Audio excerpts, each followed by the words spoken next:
Hoyt's Bowhunting Whitetails is brought to you by Redneck Blinds, Code of Silence Apparel, Hunt Stand Pro Whitetail App, Whitetail Institute, Research Equals Results, B3 Releases, XO Broadheads, Exact Sights, and Hoyt. Welcome to Hoyt's Bowhunting Whitetails. So I've got a surprise question for Jordan. She didn't grow a foot since the last episode. She's standing on the four-wheeler there. She's still the same height. But that's not the question. The question is, when you were 6 years old, what was your favorite day of the year?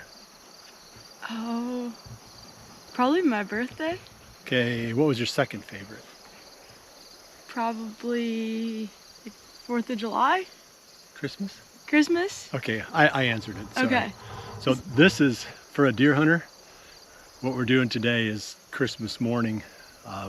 We're unwrapping the presents. We've been waiting, sitting around, shaking the boxes, trying to figure out what was in them for the last 5 days. Did you have a hard time sleeping last night waiting for Santa to come? I got up super early, went Yeah. out, kept checking, see if it was okay. Did you put out milk and cookies?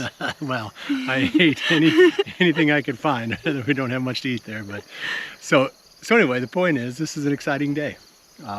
We finally get to find out at least the beginning of the process of finding out what bucks are living on the farm this year. You know, it might be 3 weeks, maybe even more, before we've got the majority of the ones that are here. It just takes that long for them to cycle around and get in front of the cameras. But it starts the process. We're not going to talk a whole lot about it. I spent a fair amount of time in the last episode talking about where I put the cameras and why. There's 2 bucks in particular we're trying to find. The one we call the Jordan buck, and then this old 10-pointer. And we might get some surprises. I mean, it does happen occasionally. We haven't had a lot of, of those over the years. It's mostly cattle country, and there just aren't a pile of deer out there. And there is quite a lot of food this year. So I don't expect it to, for us to be sucking in deer now. Maybe late season if it's a really hard winter. But either way, I mean, we'll take whatever surprises we can get. So we're just gonna pull all the cards. I had a dozen cameras out roughly. We'll pull all the cards out of them, and towards the end of this episode, after we've shown you a little bit of behind the scenes of doing this, we're going to show you what we found on them, and open our Christmas presents and find out if I got that new BB gun that I've always wanted, and Or official Red Rider, whatever. something lever action carbine. Yep. Don't shoot my eye out. Okay. So what did you want for Christmas when you were young?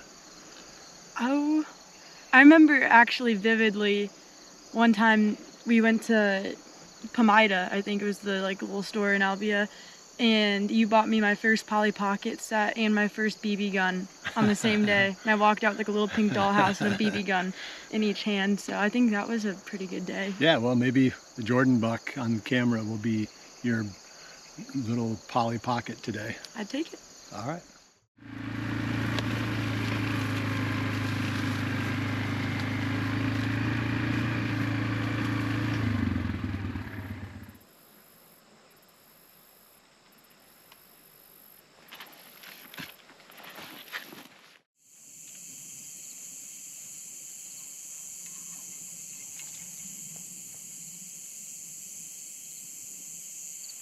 Okay, so Christmas came and went. Yep.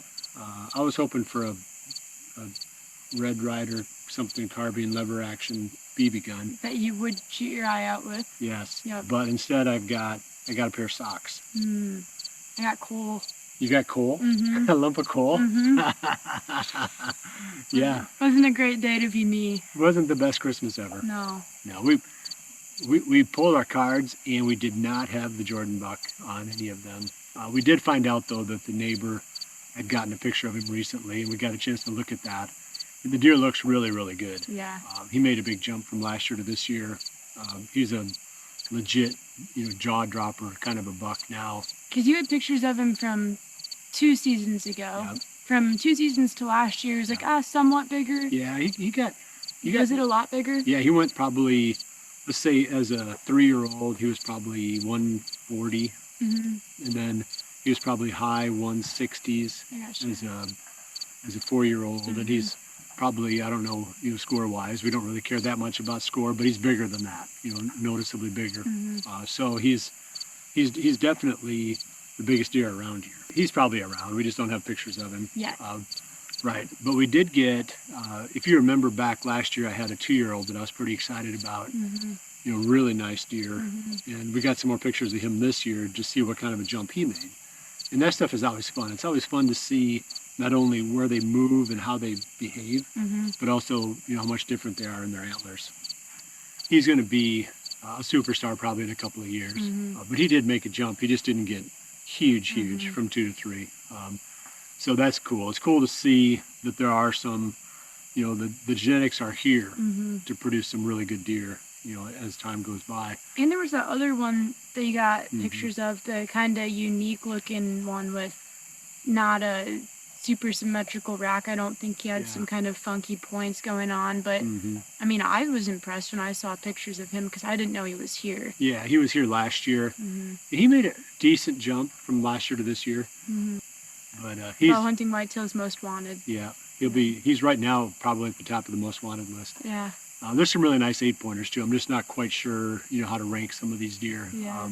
Well, it's a good problem to have because I remember, I don't know if it was 2022, but we were kind of like, ooh, I don't really know what we're gonna shoot. Because I killed that one on Halloween, and that was kind of it. Right. And granted, like that was the first year of you having this farm, but it's kind of nice that I feel like it's trending in a good direction overall. I mean, I think you were maybe a little discouraged, but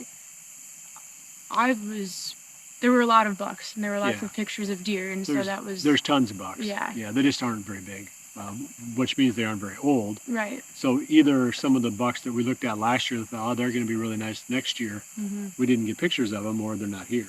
Because it's sort of that same story again. We got a lot of really nice looking bucks, but they're young. Yeah, 2-3-year-olds mostly. Yeah. It'd be fun to see, more of these deer getting up in the age classes. Right. I don't think anybody's shooting them. For some reason, we're just either they're not here for whatever reason, or it's been 4 days. Yeah.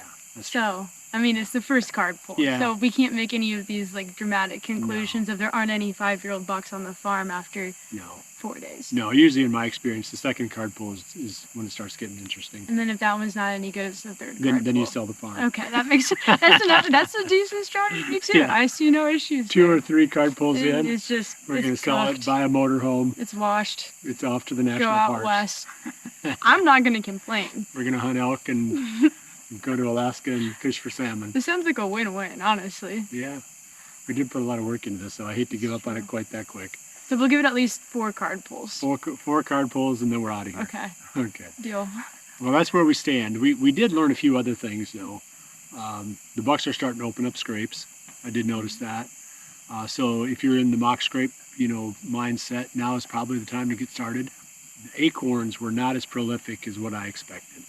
I know we called it kind of a down year, but I think it's even less than I thought, because even on camera, all of the deer I'm seeing are out in the clover feeding. I mean, it was really, really cool how many deer are in the clover fields feeding. And the clover looks really nice too. Yeah. Everything's just so green. Like if you Googled up like stock images of perfect whitetail food plots, it looks like this because there's so much rain. Like the corn's all tall, the clover's all lush, the sorghum looks fantastic. We have pumpkins growing out of our pumpkins. This is going to be a better year probably on the field edges and, tending toward the food plots, more on the fringes. Whereas last year with all the acorns, we had to go so deep. Now they're using the fields. Last year we had a hard time even getting the deer on the cameras early at all.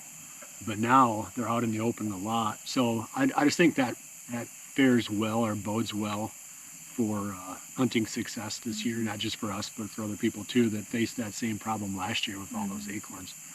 We're going to give it 3 or 4 days, and then we're going to pull these cards again. And every time I pull them, I'm going to do another one of these updates. And we're going to talk about, what we're seeing, what trends we're seeing, any new bucks, any, behavior that we find interesting.